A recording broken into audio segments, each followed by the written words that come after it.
So this is the very pleasant part of the job. I've taken the rubber bands off the pre-glued tubes. I've removed the languid, having checked that it's exactly the right width for the tube and slightly deeper than the pipe. And I have taken my brush and my watered down PVA glue mix to very carefully paint the inside of the pipe, which is a very, very pleasant task to do. I've sealed the inside of the side of the pipe, the top of the pipe, again with the same PVA glue. You can see slightly uneven there, maybe it's soaked up more in the middle than it is, so I'm just going to do that a little bit more. And then I'm going to glue this top on using undiluted PVA, and this is the method that John Smith recommends in his Busker plans. A few people I have consulted on the internet recommend using shellac, but I decided to go with John Smith's advice, as he's built several beautiful organs.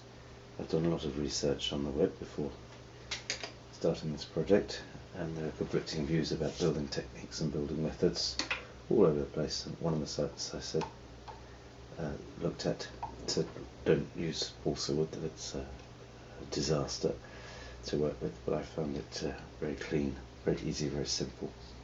So I'm going to take the tube now and just put a nice layer of undiluted PVA glue on the edge. I'm putting quite a bit on there because when I squeeze the top on, the glue will squeeze out the edge of the pipe and some of it will get lost. Making these pipes is really a very pleasant job. It's really calm, peaceful, meditative.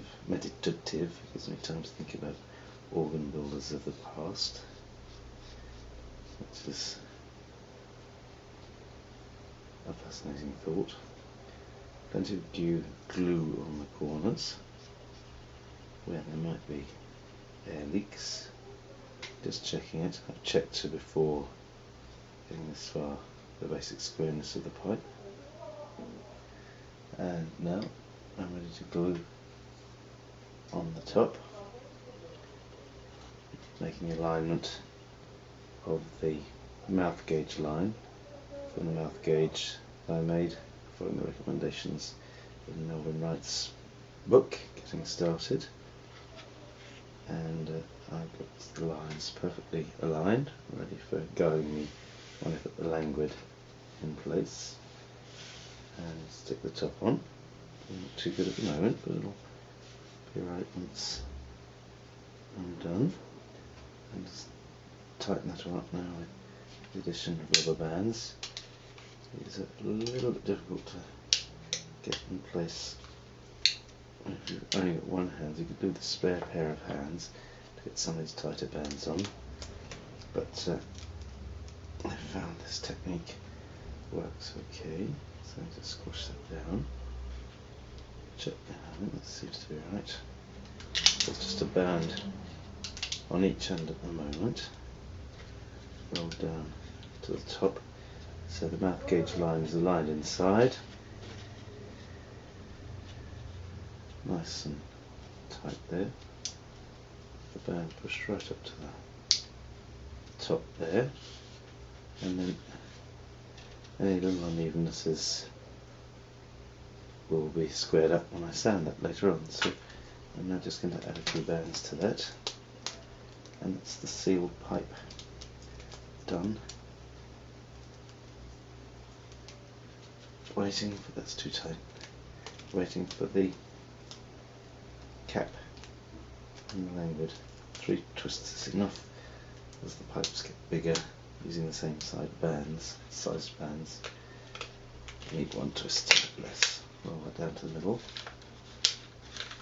I'm going to put 2 more bands there, so that I've got 5 in all, and then just take a loose band and stick the languid on top so that the languid doesn't get separated from its pipe.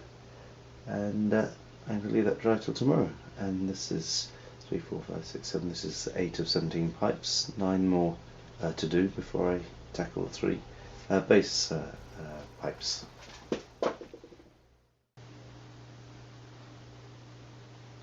So that's the end of my session, the third session of the organ pipe making. The pipes are all completely glued together. They're sealed inside. At the moment each one is wrapped in at least 5 rubber bands, and I shall wait till tomorrow for the pipes to dry, ready for the next session. All the smaller pipes, the 10 front pipes, the 5 inverted pipes for the John Smith Busker, and the 3 unassembled pipes on the left hand side are the bass pipes, which will be glued together in a long straight line and then mitered into their bent shapes to fit the form of the case. So there are the pipes waiting to dry till tomorrow, and there's the handle just waiting for its job to turn the Busker organ. And the next clip, number 6, will show you the pipes completed with their caps and their fronts.